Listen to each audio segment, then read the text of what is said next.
Señores, bienvenidos a otra entrega de Sondeo. Hoy es viernes, Finalizando la semana. Un viernes lluvioso, Yo creía que anoche iba a caer un verdadero vendaval. pero cayó hoy. Sí, Cayó. Trueno y ese. No, ahora En está, Ocoa cayó.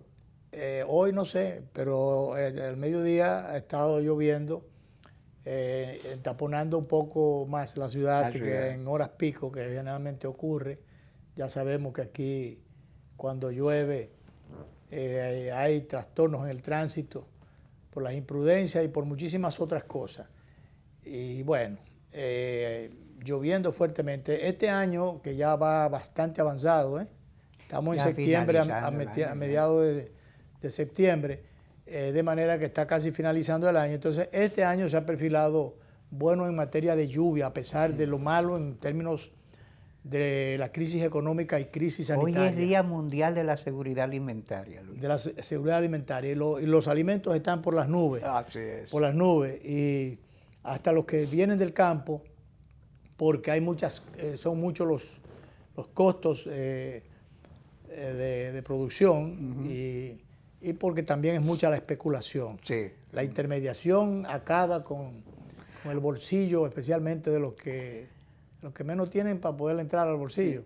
No, acaba, los productores y los consumidores son los que acaban perjudicados. Tú trajiste aquí un video de productores que prefirieron botar su cosecha de tomate antes que someterse a la explotación de los especuladores. No, porque es que la carga, el transporte es más costoso que lo que le van a dar. Entonces, imagínate, para llevar esos tomates hasta niveles ya de consumo, hubo que comprar la semilla, hubo que sembrarlo. Antes de eso hubo que preparar la tierra.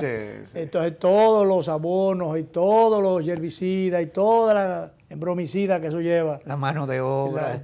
Tú no te imaginas. Entonces, son unos costos tremendos para que al final realmente no se vean el beneficio. Eso es un problema. En el día de hoy, el gobierno del presidente Luis Abinader está cumpliendo 60 días, 2 meses exactamente. 2 meses. Parecería que fue hace un tiempo, pero fue ayer, Sí. De todas maneras, de ayer hace 60 días, en el día de hoy. Y a propósito de eso, él va a hablar, hay muchas expectativas, quizás sobradas expectativas, porque él habló hace poco.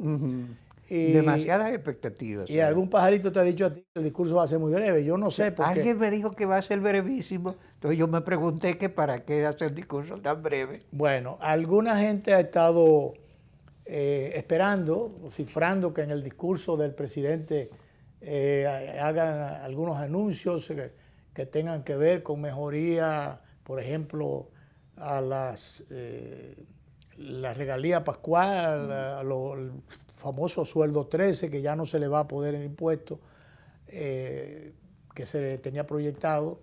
Felizmente no se acogió, el presidente acogió esas preocupaciones y no se le va a poner el impuesto.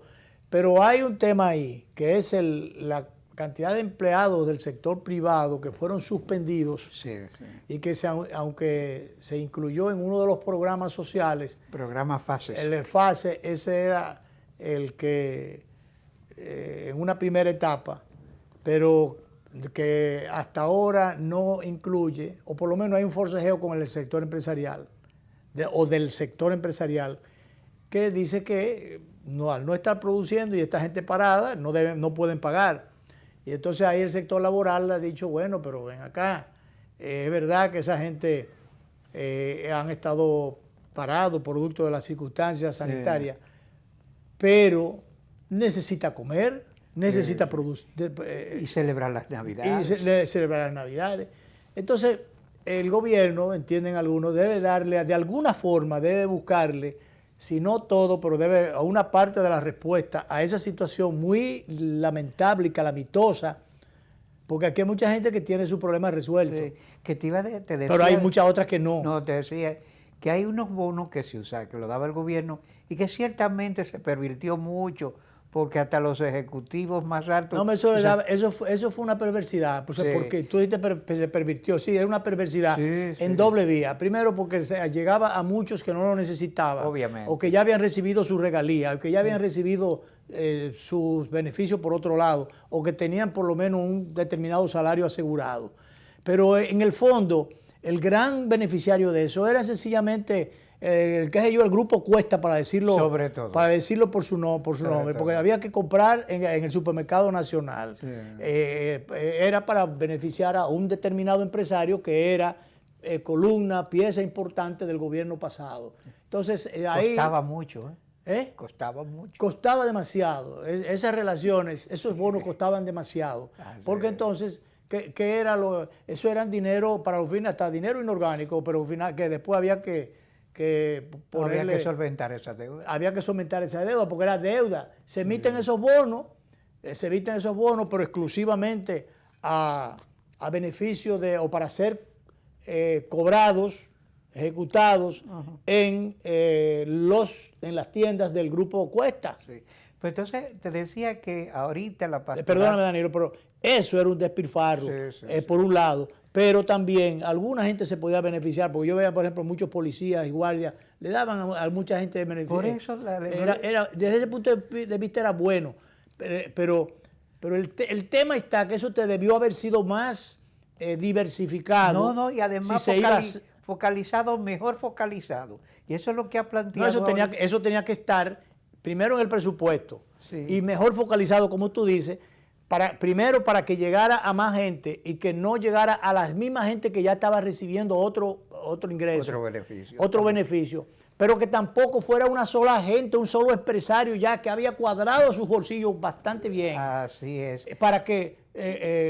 pero eso fue lo que dijo ahorita la pastoral social de la conferencia del episcopado, que dijo que en vista de que estamos en una crisis y hay muchos sectores preteridos, caso de la gente que está en los programas FASE, que por ahí deberían canalizarse esos bonos. Pero y claro, darle la Navidad a mucha gente. Claro, y no dejar que muy poca gente hiciera negocio con eso. Entonces, eso es lo malo. De todas maneras, se han estado quejando del asunto de las canastas navideñas. Me escribía ayer una amiga que hace mucho tiempo que ella ha estado ella es diseñadora de interiores, entonces ella decora oficinas, le prepara situaciones que necesitan, cosas que necesitan las empresas, tiene su pequeña empresa y tiene muchísimos años en el mercado. Los de las decoraciones de Navidad, entonces ella para los eventos navideños y demás. Y entonces también, en algún momento, también la colocación de canastas. Preparo canastas. Pero ¿qué pasa? Que también eso es un negociazo. Claro que sí. Ese es un negociazo. Es cierto que al que le llegue una canasta, pero ya eso ni se está...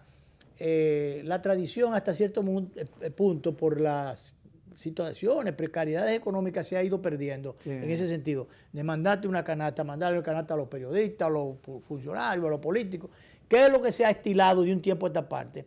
Mandarle de manera privilegiada un canastón a alguien a quien tú quieras halagar o tumbarle polvo. Entonces un canastón de muchísimos miles de dinero, porque ya las canastas no cuestan 120 pesos, 125 pesos, cuestan miles de pesos. Vea en cualquiera de los supermercados y tú le ves cuando se acerque, para que tú veas los precios, con whisky, bebidas finas, bebidas de todos los colores, unas menos finas, otras más finas, pero en definitiva, canastas que se la llevan, se la entrecruzan de un funcionario al otro, del otro al otro. Entonces, esas canastas son una dilapidación de recursos en sentido general. ¿Qué hay que apoyar? Las canastas o las cajas, que las pusieron en caja porque es más económico manejarle y más manejable. Caja para los sectores sociales a través del plan social de la presidencia. Eso sí tienen que seguirlo dando y tiene que tratar de que llegue a la mayor cantidad de sectores de viviendas o de chozas, porque hay chozas en este país todavía, humildes. A esos es que tiene que llegar esos programas sociales. Pero eso de la canasta está bien eliminado, digo prohibido, porque eso todos los gobiernos lo prohíben. Y por debajo buscan alguna forma de filtrar a alguna gente, de algunas instituciones, de mandarle a alguna gente. Siempre hay los privilegiados. Claro. Vamos a tener una atención con fulano, pero ese fulano tiene su problema resuelto. Entonces, eso es un plan de austeridad que yo dije que esto debió haber sido declarado oficialmente. Sí, sí. Como en las condiciones en que el presidente Luis Abinader asumió este gobierno, con una crisis económica, una crisis sanitaria, de salubridad en sentido general, con gente muriéndose, con hospitales llenos de enfermos, con hospitales además que hay que hacer una inversión grandísima porque hay que arreglarlos todos otra vez, o porque los que no se estaban arreglando, que eran todos al mismo tiempo, no se terminaron de arreglar. Y no le han pagado a muchos. Y no le han pagado a muchos contratistas. Entonces están arreglando esos hospitales encima de los enfermos para que se acaben de morir o se agraven. Entonces, en esa situación, como el gobierno de Luis Abinader asumió el poder, tiene que ser más comprensible los sectores, la opinión pública en sentido general, y hasta la misma oposición, que debe hacer sus críticas de manera sensata y racional y en su tiempo. Decía el expresidente Fernández, creo que antes de ayer que estuvo en el grupo Corripio, que estos no son tiempos de atacar al gobierno o para atacar al gobierno. Decía Guido Gómez Mazara que al gobierno hay que defenderlo, y yo creo que al gobierno hay que dejarlo gobernar, hay que darle su tiempo, porque lo que tiene, este gobierno lo que tiene para los fines es que administrar la crisis, la crisis. Es una crisis en escalada que no solamente es local, sino que... Por eso cuando yo veo por ejemplo, la respuesta que quiso darle el PLD, porque tampoco ellos quieren que digan nada de lo que se encontró. Eso es repollando cosas por todos los días. Hoy, por ejemplo, hay dos versiones, dos noticias que se conocen, que tienen que ver con el plano judicial, pero en el aspecto administrativo, de corrupción en el asunto judicial, sí. en las áreas administrativas. Número uno, una señora que se le ocurrió coger un paquete de televisores. Televisor y abanico. Y abanico, pero televisores de primera marca, estufas y qué sé yo, y se la dio a su ex pareja, se la vendió, se la regaló a paquetes de gente, familiares, a familiares allegados una parte y relacionados, y vendió una parte, un almacén de eso, cogió y lo vendió. Sí. Eso es una. Y otra, creo que es en la parte oriental, que las armas, 200 y pico de armas de fuego, que son armas incautadas y que son o que están envueltas en procesos judiciales. Esas armas estaban ahí y se supone que tenían que tener una custodia y que tienen un valor y que tienen además una responsabilidad. Son cuerpos de delito. Sí. O instrumentos fundamentales para el juicio. Entonces las armas se han desaparecido. Las desaparecieron, no se sabe quién, porque ahí lo que hay que saber. ¿Quién era el custodio? Primero, quién las mandó, con quién las mandó, quién era el custodio, y quién sustituyó al custodio, y quién ya no custodia nada, y para finalmente caer en quién vendió esas armas y coger y meterlo donde hay que meterlo. Porque ¿cómo es la cosa? Y entonces, eso no fue ahora que pasó, eso pasó en el pasado reciente. Y entonces esas cosas, pues no, que no se digan. Entonces hay que decirlas. Entonces resulta que cuando el presidente Abinader dijo que encontró realmente una organización allí que estaba fortalecida y dando en su comportamiento, en su accionar, dando notaciones o dando pábulo a la corrupción y a la impunidad, para fortalecerse desde el poder o mantenerse o perpetuarse en el poder. Bueno, eso disgustó y fue ya una parte del discurso político del presidente y mereció entonces una pretendida respuesta política del partido. Una respuesta técnica. Técnica, más que política, del gobierno anterior. Pero una respuesta que se quedó corta desde la óptica de muchísima gente y desde la mía también. No fue política. No fue política ni fue real. Primero porque quien debió dar la cara no la dio. Porque ponen a un joven técnico a dar declaraciones de cosas que él no manejó necesariamente. Entonces se van por la parte económica, a hacer cuestionamientos sobre el manejo económico que el gobierno le ha estado dando a los recursos. incluso, por ejemplo, para desmontar esa pretendida respuesta, que no fue tal respuesta porque se quedó corta, no habló de los temas básicos, que es el tema de la corrupción y el de la impunidad, que es la acusación principal que hace el presidente Abinader. Ah, no, pero entonces dicen que, bueno, ahí están poniendo en el presupuesto cosas en instituciones que ellos dijeron que van a desarmar, que van a refundir o a desaparecer. Ponen el caso de Fomper y el caso de la UISOE. Y resulta que el ministro de Economía, Planificación y Desarrollo, el economista Seara Hatton, dice, bueno, eso está en el presupuesto porque esas instituciones tienen unas deudas que hay que solventarlas, hay que cubrirlas, hay que pagar las deudas que tienes pendientes. O sea, la UISOE tiene, que ellos, ¿cuántos millones que dejaron debiendo? Entonces, o sea, no, entonces, antes de tú refundir eso o tú abolir eso, tienes que saldar las deudas pendientes. Y entonces, para eso, en ese caso. La otra, dice que en vez de reducir, han aumentado la nómina. Te digo una cosa, yo no creo eso. Yo creo que ha habido uno que otro asesor de qué sé yo qué cosa, que es un disparate que en esa parte se ha hecho en el gobierno actual, que no debieron haber. Porque si usted criticó que habían asesores para hacer asuntos innecesarios, encargados de asuntos innecesarios, sí. Entonces, bueno, pues no se va a nombrar otro parecido. Por ejemplo, ahí designaron a un general, Hugo González Borrell, que tiene 40 y qué sé yo cuántos años, que ya está pasado hace años, debió estar en su casa hace años. Y entonces yo no sé cuál es el melado de Mireya, que el asunto, el hombre siempre reengancha ahí. Y entonces lo ponen asesor aéreo, naval y qué sé yo qué cosa. Asesor de qué sé yo cuántas cosas, con asiento en su casa. Y todavía está activo. Entonces, ¿pero por qué? ¿Por qué? Si usted incluso manejó muchísimos recursos de los pensionados, era encargado de la hermandad de pensionados, y tenía incluso una tacañería para sacar los cuarticos a los que lo necesitaban. Entonces, ahora lo premian poniéndolo. Eso es innecesario. Usted no va a asesorar nada al presidente, en ningún sentido.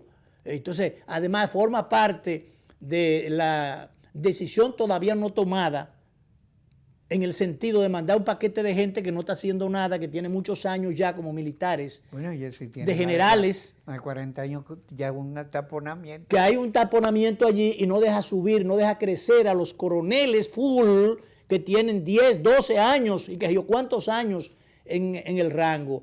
Y además no le da cumplimiento a la ley orgánica, al mandato aquel que establece un número X de generales, que esta es las Fuerzas Armadas o este es el equipo armado, el país donde más guardias, más generales tienen.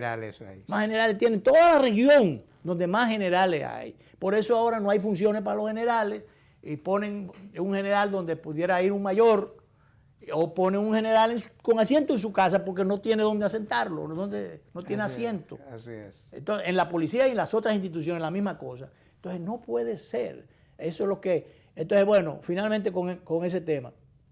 Resulta que dicen ellos que se ha inflado la nómina. Yo no creo eso.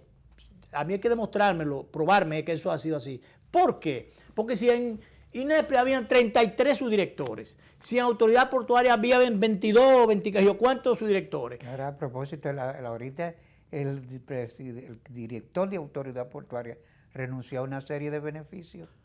Bueno, pero había un paquete de beneficios que tenían los subdirectores, que tenían 20, ¿cuántos subdirectores? Entonces, no es verdad que realmente han puesto 18, 20, ni 20 y tantos, ni 30 y tantos subdirectores en el actual gobierno. No es verdad eso. O sea, ellos han seguido un poquito, porque hay que buscarle qué sé yo, un empleo a un compañerito, y han tenido que abrir un poquito, hasta incumplir parte de lo que ellos prometieron, que era un chapeo bajito a aquellas cosas improductivas. Que en el servicio exterior, pero eso es mentira, porque acabaron de sacar un paquetón de gente allí. ¿Cuántos millones fue que se anunció? Eran 200 y pico qué sé yo, que en principio... Sí, pero ahora el canciller... 290 y tantas personas que se sacaron. Sí, y entonces no es verdad. que ha habido. Entonces, esa respuesta de tipo como no todo el mundo ni come número ni entiende número. Entonces, se dice cualquier cosa, el papel aguanta todo. Y entonces esa es la respuesta que le ha dado el PLD. Entonces, yo creo que hay muchas expectativas en el asunto del discurso, pero por encima de lo que diga o deje de decir el presidente, yo lo que creo que hay que darle su tiempo, que hay que dejarlo trabajar. El hombre ha estado tratando de administrar la crisis, y parte de esa administración está, por ejemplo, de la administración de la crisis, de gestiones y de contactos que se han hecho, y entiendo yo que es una muestra de apoyo del gobierno de los Estados Unidos, en este caso al régimen del presidente Abinader, la misión que vino para firmar un acuerdo con el presidente Abinader. Sí, el presidente de un banco de desarrollo. De desarrollo, pero con la presencia de la embajadora de los Estados Unidos en el país, claro.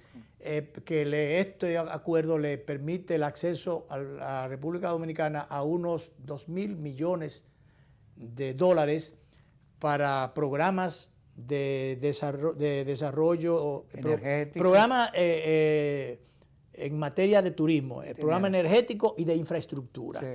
Te decía ahorita fuera de cámara que esto se me parece un poquito, por la inyección económica, lo que esto viene a significar, al famoso Plan Marshall, aquel de los norteamericanos en su momento, cuando fue a propósito al término de la Segunda Guerra Mundial, para ir en auxilio de los países europeos que quedaron devastados.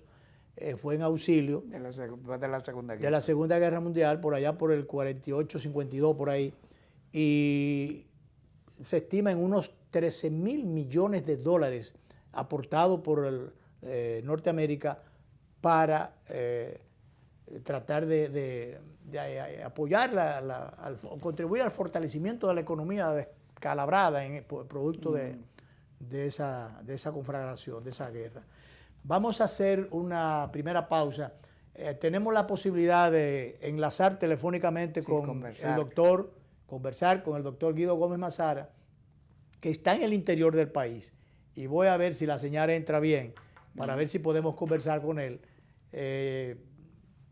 porque hay muchísimas cosas interesantes, aunque sea unos minutos de actualidad, que pudiéramos conversar con el doctor Guido Gómez Mazara. De manera que vamos a la pausa y deja ver si podemos hacer contacto con el doctor Gómez Mazara.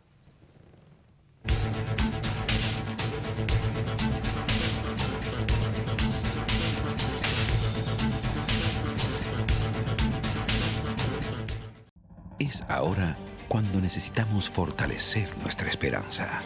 Es ahora cuando debemos mirar al futuro con optimismo y determinación. Por eso te acompañamos creando condiciones de bienestar para ti, retomando los proyectos, moviéndonos hacia adelante, siendo parte de la solución para progresar unidos. Ahora más que nunca estamos apoyándote, comprometidos a garantizar tu crecimiento, buscando el impulso que necesitas para reinventarte. Por eso te acompañamos con nuestros préstamos para que nada nos detenga. Popular, a tu lado siempre. ¿Qué nos hace grandes? Somos grandes porque en situaciones difíciles nunca perdemos. Nunca perdemos la fe, nunca perdemos la esperanza, nunca perdemos el optimismo. Somos grandes. A la hora de darnos fuerza y apoyo, para los dominicanos el tamaño no importa. Aquí todos somos gigantes cuando nos toca ser solidarios.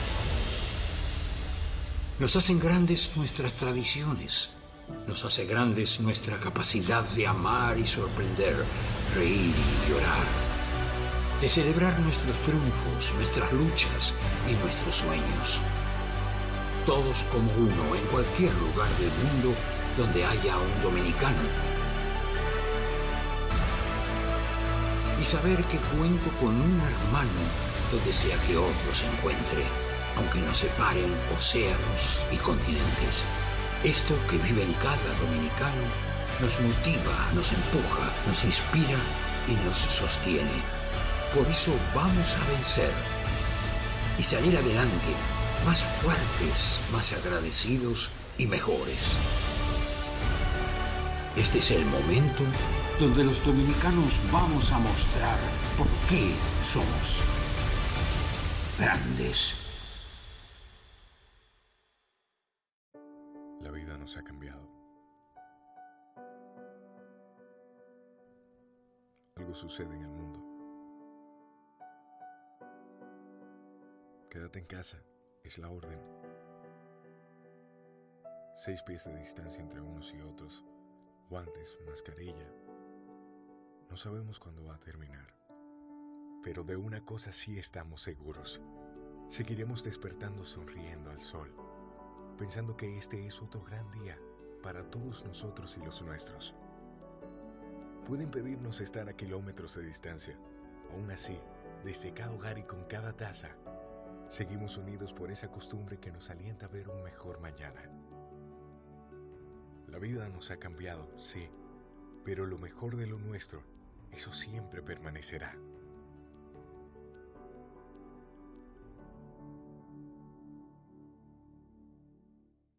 Hey, abuela. Familia, ¿cómo están? ¿Cuánto tiempo? Disculpen, entré rápido, pero me tengo que ir a hacer unas transacciones al banco, así que hasta luego. Pero ni yo salgo a la calle para eso. Ponte adelante, mi niño. Usa la banca en línea. Vaya, yo nunca fui para la calle.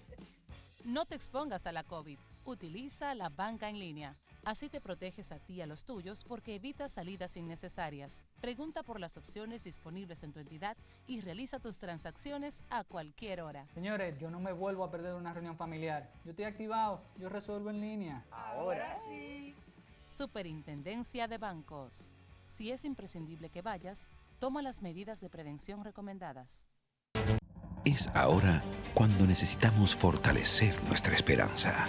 Es ahora cuando debemos mirar al futuro con optimismo y determinación.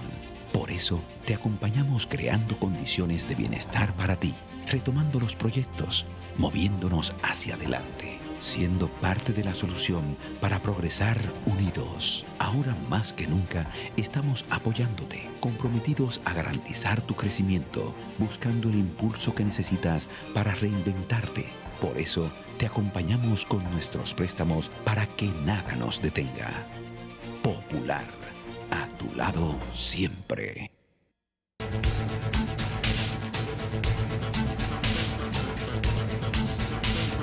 Bueno, como habíamos prometido, tenemos en línea al doctor Guido Gómez Mazara. Está en el interior, pero yo espero que la señal pueda escucharse bien. Y ha interrumpido su almuerzo. Ha interrumpido probablemente su almuerzo, pero bien, le agradecemos el esfuerzo, Guido, la interrupción. Un saludo y hay algunos puntos que quisiéramos que brevemente nos pudiera responder. En primer lugar, vi una especie de coincidencia entre lo planteado por tu persona en el sentido de que este gobierno haces un llamado para que el gobierno se le apoye porque está intacta la maquinaria propagandista del gobierno anterior y que estaría en disposición de no darle tregua al gobierno. Y el presidente Fernández dijo antes de ayer, creo que fue ante el grupo Corripio, que estos no son tiempos de atacar o para atacar al gobierno. Me gustaría que tú nos redondeara esa opinión. Bueno, con mucho gusto. Miren, lo primero es que las economías del mundo están en un proceso de recesión. Solo China proyecta un crecimiento de 2%. Y eso implica que la clase política en términos generales prioriza el interés nacional y no las agendas particulares. Para la discusión oposición-gobierno habrá tiempo, ahí no hay problema. Para que haya dicho que en el caso particular de la República Dominicana, el aparato gubernamental cuenta con demasiadas personas de la pasada administración. Yo no hablo de gente técnica que ha acumulado mediante la ley de carrera civil y administrativa méritos suficientes. Y otras sin la ley también, porque hay algunas instituciones que la han estado desmantelando, borrando la memoria histórica y quitando a mucha gente en meritoria y mandándolo para su casa, aplicándole el desahucio. Sí, pero yo lo que estoy diciendo es lo siguiente, que el gobierno debe tener el cuidado suficiente para llenar las expectativas ciudadanas respecto de su gestión, pero a su vez tener el control suficiente de la gestión, porque todavía, por ejemplo, en el aparato militar y policial hay demasiadas personas de la pasada administración. Eso es verdad. Demasiado. Frente a eso, el presidente tiene su estilo, pero los compañeros comienzan a desesperarse cuando sienten que en su demarcación el rival político del barrio, ¿verdad? Reenganchó y está ahí. Reenganchó y está ahí. Entonces eso nos crea un problema de orden práctico. Para hacerle un ejercicio muy elemental, la estructura organizativa del PRM no excede 40.000 personas. Es decir, la gente que tiene responsabilidad institucional en el aparato, esa gente tiene espacio en el gobierno sin problema, respetando la carrera civil, administrativa, sin inconveniente. Ahora, yo lo quiero decir en tu programa y que me excusen. Hay un síndrome del currículum. Sí. Yo sé que en muchas instancias del Estado hay una experticia que es indispensable. Pero también siento, y que no me malinterpreten, que el síndrome del currículum en algunos estamentos aparenta ser la excusa ideal para construir un perfil de élite respecto al tipo de empleado público. Por ejemplo, el que tiene que ser supervisor de limpieza no tiene currículum, no necesita un currículum. Claro. Entonces, ¿cuál es el inconveniente? Que los compañeros de la dirección media de la base del partido sienten que el proceso de ingreso de ellos a la participación en el gobierno es muy lenta. Y eso los desespera. Y yo les pido, a través de tu programa, que tengan eso claro, porque a los compañeros no les pueden pedir que acompañen al gobierno a gestiones y las gestiones futuras cuando no tienen empleo. Y aquella expresión, Guido, de que al que no dan, le dan. Ah, no, el gobierno, si el gobierno no entiende que tiene que dar para que no le den, se puñó. Porque Sí. el aparato comunicacional del gobierno saliente tiene demasiados recursos, demasiado poder para hacer lo que está haciendo. No, hay mucha gente adentro, como tú dices, pero en este caso en los medios de comunicación para una estructura para realmente atacar temprano, antes de tiempo inclusive, antes de la luna de miel, que no se le ha respetado. Hoy es que apenas cumple 60 días el gobierno. Sí, Y le entraron temprano. Sí, sí. Mira, yo pienso que eso es también el convencimiento de que en las próximas semanas le vienen tiempos difíciles a alguna gente de la pasada administración. Y ellos se están adelantando. Por ejemplo, en el día de hoy, ya lo doy como información, Camacho y Robert de la Cruz fueron citados por la Procuraduría. Camacho y Robert de la Cruz. Camacho, el de la Cámara. Sí, Robert de la Cruz. Ok. Que tiene una jurisdicción privilegiada, pero Robert de la Cruz no. Sí, pero fueron citados. Sí. Entonces, van a tener que explicar. Y en la próxima semana hay gente con ramos que va a tener que explicar cosas. Gente con ramos. Sí, por cierto que hay muchos ramos, Guido, que la ley orgánica establece un número de generales. Este es el país que más generales tiene. Y entonces hay un tapón, una cantidad de gente, coroneles con 12 años. El relevo no llega, ¿no? No lleva el relevo. Que tiene todo un tiempo ahí. Claro. Y sin embargo, se han cometido una que otros errores, porque yo vi el día pasado nombrando a un general que se ha pasado todos los años del mundo en la institución, Hugo González Borrell, con 40 y qué sé yo cuántos años en la milicia, que ha sido todas las posiciones la ha desempeñado, y entonces asesor aéreo, naval y qué sé yo de qué otra cosa más. ¿Qué es lo que va a asesorar nada al presidente, habiendo tantos guardias jóvenes y preparados allí? Claro. O sea, ese tipo de... No se corresponde con el espíritu de cambio. Claro. Finalmente, Guido, el tema del barrilito. Mucha gente que se ha quedado corta, las expectativas la han tirado por el suelo, porque solamente 2 senadores, el de la parte oriental... Hay que reconocer que Eduardo Estrella y Antonio Tavera... Solamente. Y entonces, bueno... Yo no estoy de acuerdo ni con barrilito ni con concreto. Claro, y la posición de Faride, que dijo que no es que ella lo va a coger para uso y para distribuirlo, sino que lo ingresen para... Va a direccionar. Va a direccionar los recursos para que el Senado los utilice en la tecnificación. Pero se supone que esto debe estar dentro de los recursos del presupuesto del Senado. Eso, Claro. Yo aplaudo a Eduardo y aplaudo a mi vecino, Antonio Tavera. Claro. Yo estoy totalmente de acuerdo. Yo no estoy en favor de ninguna iniciativa de que barrilito, cofrecito, no, es una vagabundez. Claro. Bueno, nada, Guido, te dejamos, estás de fin de semana en el interior, entonces... Que tenga buen provecho. Que tenga buen provecho y buen regreso, y gracias por coger nuestra llamada.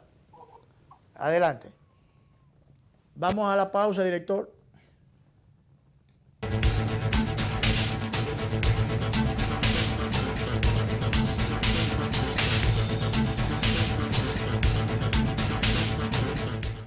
Impresionante. Yo siempre hacía todo en la sucursal tradicional y en esta aprendí que puedo hacer muchas cosas desde mi casa. Incluso me invitaron a una charla de finanzas con propósito para aprender a manejarme financieramente. Soy un duro ya. Solo usaba Telebanco para consultas, pero hoy aprendí a pagarlo todo usando el app y te pago. En una mesa con diferentes celulares, tabletas, ¡una maravilla! Ven a vivir la experiencia de la banca del futuro. Centro Digital Popular, Downtown Center, tercer nivel. Popular, a tu lado siempre. ¿Qué nos hace grandes? Somos grandes porque en situaciones difíciles nunca perdemos. Nunca perdemos la fe, nunca perdemos la esperanza, nunca perdemos el optimismo. Somos grandes. A la hora de darnos fuerza y apoyo, para los dominicanos el tamaño no importa. Aquí todos somos gigantes cuando nos toca ser solidarios. Nos hacen grandes nuestras tradiciones. Nos hace grandes nuestra capacidad de amar y sorprender, reír y llorar. De celebrar nuestros triunfos, nuestras luchas y nuestros sueños. Todos como uno en cualquier lugar del mundo donde haya un dominicano. Y saber que cuento con un hermano donde sea que otro se encuentre, aunque nos separen océanos y continentes. Esto que vive en cada dominicano nos motiva, nos empuja, nos inspira y nos sostiene. Por eso vamos a vencer y salir adelante más fuertes, más agradecidos y mejores. Este es el momento donde los dominicanos vamos a mostrar por qué somos grandes.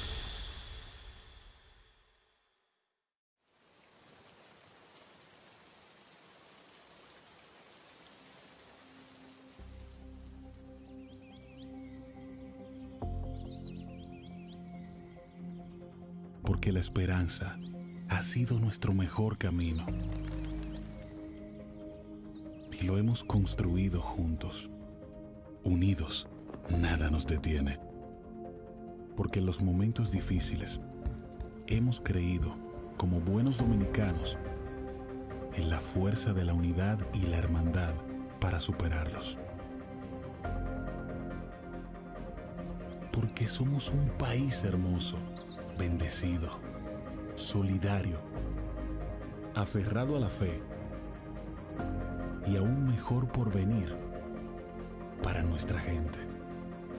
Seguiremos adelante porque has confiado en ti, en nuestra nación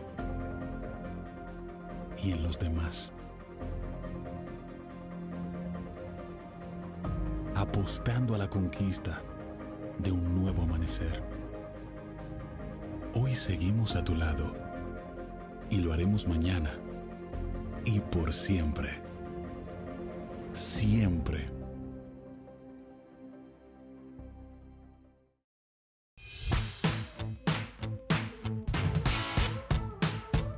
Es tiempo de mirar adelante.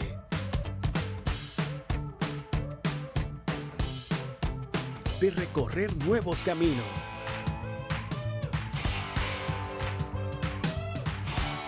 De renovarse y crecer.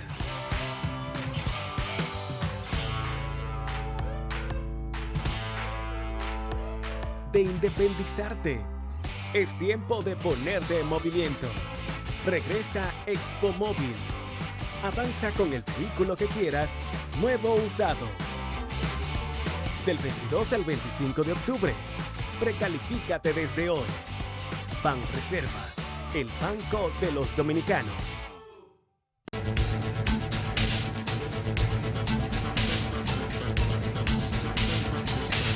proseguimos entonces los minutos que nos quedan. Luis, tú sabes que el tema del barrilito, y en el caso de Farideh Raful, que es nuestra senadora por del distrito, ella tiene una desventaja, fue que ella satanizó demasiado esa práctica. La satanizó primero y después se comprometió a no aceptar, a hacerle un hoyo al barrilito ese. Para que no se llenara. Entonces, como decía la vieja mía, la lengua es el castigo del cuerpo. Claro. Entonces, ella es presa de sus palabras.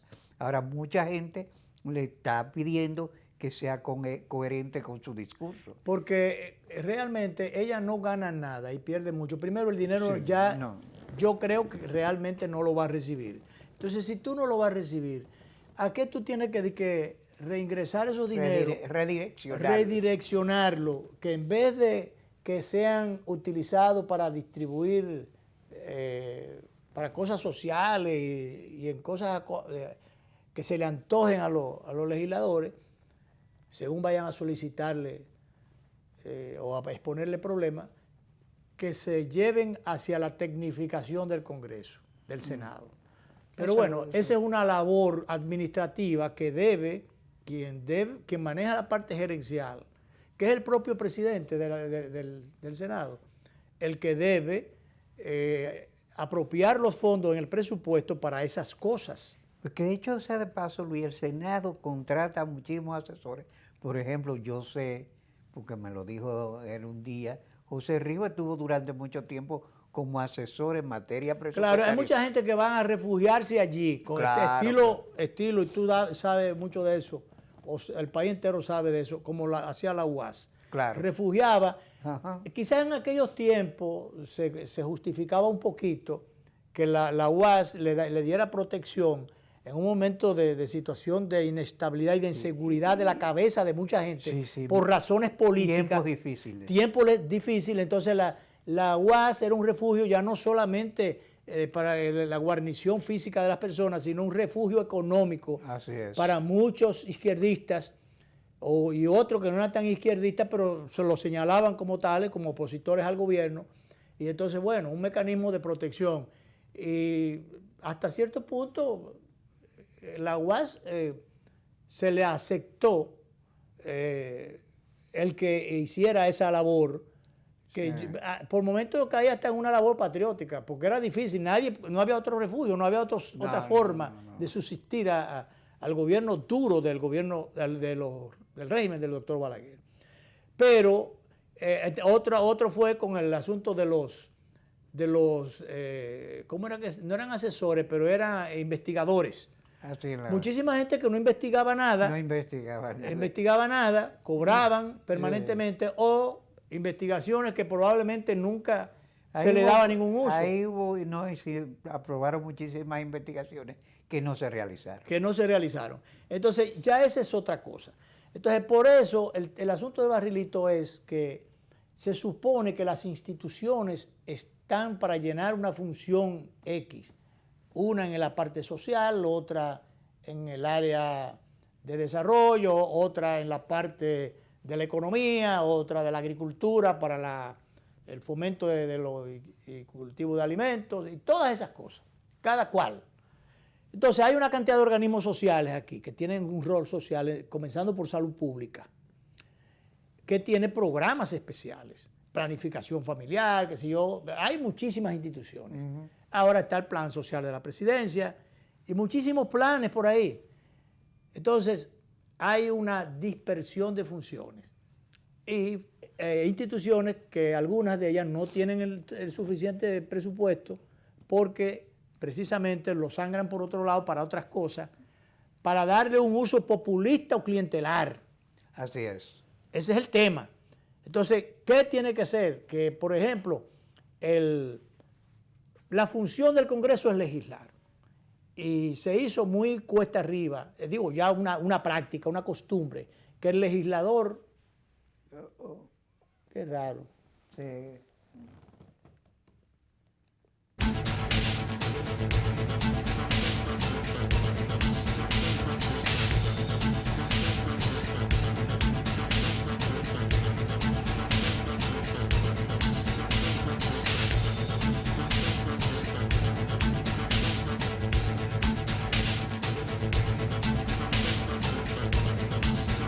Impresionante. Yo siempre hacía todo en la sucursal tradicional y en esta aprendí que puedo hacer muchas cosas desde mi casa. Incluso me invitaron a una charla de finanzas con propósito para aprender a manejarme financieramente. Soy un duro ya. Solo usaba Telebanco para consultas. Pero hoy aprendí a pagarlo todo usando el app y te pago. En una mesa con diferentes celulares, tabletas. ¡Una maravilla! Ven a vivir la experiencia de la banca del futuro. Centro Digital Popular, Downtown Center, tercer nivel. Popular, a tu lado siempre.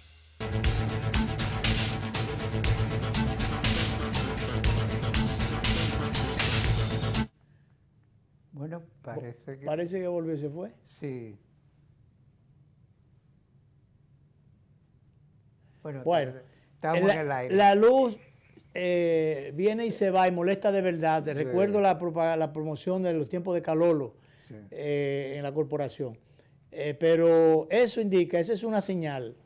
Esa es una señal de que la luz todavía se va y de que hay apagones otra vez. Entonces, ¿por qué hay apagones? No me han dado muchas informaciones porque realmente el Estado no tiene todo el control de la producción de la energía y de la distribución de la energía. Los distribuidores están en manos privadas. Por eso es que no se puede vender Punta Catalina, que aunque yo no sé el costo de eso. Recientemente el doctor Leonel Fernández dijo ofreció que no estaba de acuerdo con que se vendieran las acciones. Si ya usted compró eso y se hizo el país una inversión grandísima en eso. Lo que se investiga cuánto costó y si alguien usó unos recursos que no debió o recibió algunas comisiones que no debió. Lo que se investiga es eso. Mientras tanto, que Punta Catalina siga siendo patrimonio público, patrimonio del Estado, para que a los gobiernos, al Estado y al gobierno de turno, no lo pongan de mojiganga y no lo arrodillen apagándole el sistema cuando no le pagan o cuando a ellos sencillamente les dé la gana. Porque dijo, creo que fue el ministro de Energía y Minas, que los apagones no eran económicos. No, entonces, si no son económicos, son de mejoramiento para reparaciones y qué sé yo. Pero en el fondo esa es una excusa de los manejadores privados del negocio. De los productores de la energía privados. Entonces, por eso, este es un renglón estratégico. Señores, no vendan Catalina. Busquen qué hacer con la ceniza esa que se produce, que es mucha. Y si eso en el tiempo hay que cambiarlo, ponerla a funcionar, que yo creo que eso no es... Algo se hace. Pero dejen eso tranquilo. Y aprovechemos, Danilo, también para plantearle al gobierno del presidente Abinader que sea cuidadoso con el asunto, con la decisión de vender activos del Estado. Está bien que usted subaste a través de bienes nacionales un carro viejo que ya usted tenga, una institución tenga en desecho, pero hay activos que hay que ser cuidadoso a la hora de pretender salir de ellos. Es posible que haya alguna gente que haya ido al gobierno con el propósito de poner al gobierno a vender cosas del Estado, a deshacerse de cosas. Estructuras productivas que son rentables. Claro, entonces hay que ser cuidadoso con eso. Hay que ser cuidadoso con eso. Porque sencillamente el Estado los deshacemos de todo lo que tiene y lo dejamos sin nada. Y ahorita el sector privado, que sabe Dios, va a querer eso probablemente a precio de vaca muerta, como generalmente ocurre. Entonces el Estado se va a quedar sin la vaca muerta, pero otro con una ganadería productiva. Mira, antes de que nos vayamos, deseémosle suerte a los bolivianos, que este domingo van a las elecciones. Va a un estado de tensión. De tensión. Y dice que el partido de Evo Morales se perfila como ganador. Sí, pero ahorita, ¿quién es el candidato? Porque a Evo no lo dejaron inscribirse. No. Pero ahorita había un problema porque un grupo que yo dije que desde derecha... que Evo, por encima de sus defectos y de sus errores, resolvió muchas cosas. Resolvió muchas cosas. Lo que quería decir es que está queriendo cambiar el sistema de cómputo. Y entonces eso ha levantado un avispero Ahora pero que le manden aquí las pruebas de lo que pasó, unos videos de lo que pasó. Eso es un sistema de trampa. Sí. Bachelet, que a nombre de las Naciones Unidas. No, llamó a la atención. Yo creí que ella era la jefa de la misión. No. Ella llamó a los bolivianos a preservar el orden, porque entonces la tensión es tan grande que nosotros sabemos de eso, porque vivimos en el pasado esas situaciones de que los supermercados se abarroten, todo el mundo queriendo comprar y abastecerse. Pero ojalá no pase nada negativo en Bolivia. Claro. Y bueno, no sé, y si el partido de Evo hay de ganar, que lo dejen ganar. O sea, hay una coalición que dirige el movimiento hacia socialismo. Es que hay muchos indios ahí que realmente Evo hizo... Bueno, si esa mayoría aymarat, que son la mayoría étnica, y que fue la mayoría que Evo Morales consiguió por primera vez casi en un siglo, movilizarlo y convertirlo en una fuerza electoral, a donde se incline esa mayoría, ahí se inclinan los resultados electorales. Mira, la rueda de prensa que dio el día pasado el consultor jurídico Antoliano Peralta y el director de compra y contrataciones del Estado, y había otro funcionario también que no recuerdo, anunciaban la rescisión de una serie de contratos para la compra de asfalto caliente. AC30, asfalto caliente, por ser unos contratos con leoninos, entre otras cosas, con problemas de corrupción, problemas contractuales, de ilegalidades. Entonces, se preguntaba el doctor, en las redes, el doctor Vergés, que fue consultor jurídico de Codetel en su momento y que es hijo del magistrado Vergés, que fue presidente de la Suprema Corte de Justicia.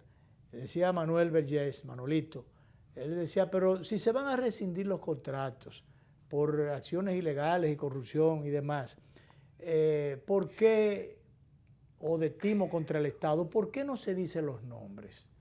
Porque aquí se acostumbra a perseguir a tal o cual cosa por ser pecador o qué sé yo, o despilfarrador o haber cometido violación. Se denuncia el pecado. Por ser violador. Se denuncia el pecado, pero no el pecador. Eso me hace recordar cuando aquella vez decía que hay cerraron una estación de gasolina porque estaban adulterando los combustibles. Pero señor, diga cuál fue. Para no acercarse uno por ahí. Para uno no acercarse por ahí. Entonces la quebramos, no consumiendo nadie, la quebramos, ese ciudadano se dedica a otra cosa más seria y se deja, lo llevamos a que no siga haciendo trampa en perjuicio de los consumidores. Pero a proteger la imagen ¿De quién? De un fulano. De uno que él mismo no se protege. De uno que él no le tiene aprecio a la propia imagen. Imagínate, al bolsillo ajeno. Entonces, eso no... Que digan quiénes son. Porque hay cosas que aclarar. A quienes real y efectivamente fue que le dieron, que fue a 2 o 3 gente nada más, esos contratos. Eso, ¿qué es lo que tienen que hacer ahora? Democratizar eso. Pero yo no sé, yo creo que no hay tantísimas compañías que estén... No, parece que no hay muchas compañías. Por eso quizás no solamente decir los nombres de las personas, sino ventilar la situación de la producción de asfalto caliente. Finalmente, por eso es que dice el senador Victoria Yep, que bueno, que él es suplidor del Estado porque él produce un producto único, que él es el único que lo trae. Y si él vende muchísimo, no lo produce él mismo, tengo entendido. Entonces, si él es que el único, entonces, ¿por qué usted no se quedó en eso y le dejó esa senaduría a otra gente? Porque el problema es que la ley es para cumplir y la ley dice que no. ¿No entiendes? Yo creo que sí, él debió dedicarse a otra cosa. Mantenerse lo mismo. Quedarse en lo mismo. Y dejar que otro sea senador. Exacto. Así es. Bien, nos vamos, nos vemos si Dios quiere el próximo lunes. Feliz fin de semana. Feliz fin de semana para todos.